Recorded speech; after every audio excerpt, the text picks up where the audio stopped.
Hello everyone and welcome to the program. The past week was filled with the stories about the president's visit to London and the state of his health, the controversy over the letter transmitted to the National Assembly about the Secretary to the Government of the Federation, Babachi Lawa, and the acting chairman of the anti-graft agency, the EFCC, and the request by the president to reconsider him. The Senate also adjourned plenary till February to allow for detailed deliberations on the 2017 budget. The president tagged that document the Budget of Recovery and Growth. The Buhari government's first budget was tagged the Budget of Change. So let's begin to make sense of the trajectory and the trend now and whether or not the government is really serious in delivering on its campaign promises. The political interplay between the arm of government that prepared the budget or prepares the budget, as the case may be, and the one which scrutinizes it, has been like that of a cat and mouse for the better part of the first 2 years of the life of the APC administration. So the question is this government really in tune with the promises made to Nigerians about change and the welfare of its citizens? So I sat down with the chairman of the National Assembly and the Senate President, Dr. Bukola Saraki, Nigeria's number 3 man, and I started by asking him about the 2017 budget and the Nigerian economy. I began by asking specifically if he believes the Buhari government is on the right track in leading Nigeria out of recession. I believe we are in the sense that there are a lot of options. One of the option is to do nothing. And hope, like most things else, it's a cycle.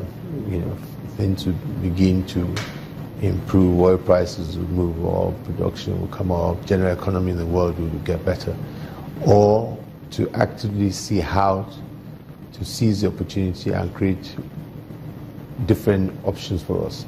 And I think what our government is doing is right from the time we found ourselves in recession is making steps. One of them, of course, is ensure diversification of the economy, encouraging agricultural sector, encouraging the mineral sector, plugging leakages, running more efficient government. The areas also of ensuring that focus is made on the subject of my heart, made in Nigeria. Focus is made, as I said, agro-allied industry, less be dependent on importation of food from outside the country and be self-sufficient. Is our focus, and definitely government is focusing on that. So I think by and large, right, those steps are being taken. It's interesting, for example, the Made in Nigeria concept that you brought on board. A lot of people seem to lock in on that. Some still don't have the idea of how it's going to come up. But before I get into the mainstream of that concept, the 2017 budget is going to be key for us in the next few months. Yeah. Some of your colleagues have said on the floor of the Senate today that the 2017 budget is purely empty. Do you think so? Maybe sometimes when parliamentarians speak, you guys report only take one line. I'm sure that must have been said along with other things. How do you say the budget is empty? The budget is based on a benchmark of 2.2 million barrels a day, oil price of about 42.5 is realistic. Probably do much better than that. We believe that the revenues would go up. There's a deficit of about 2.3 trillion. It's still below agreed deficit percentage of 3%.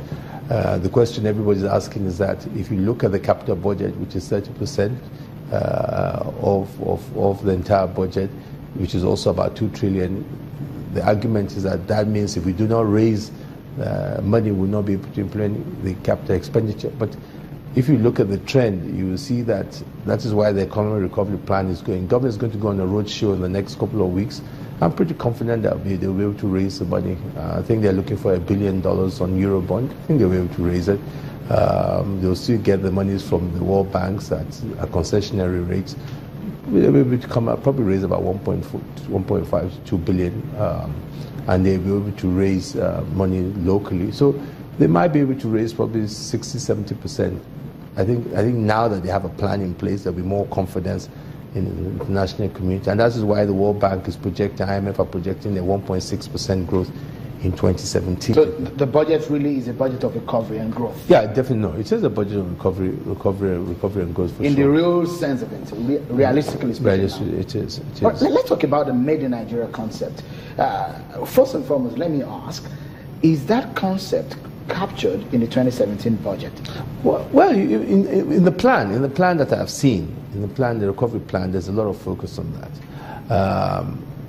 The Made in Nigeria concept goes back to the view that, look, as government, we're spending close to 2 trillion on capital expenditure and a bit more, and about 200 something on running expenditure.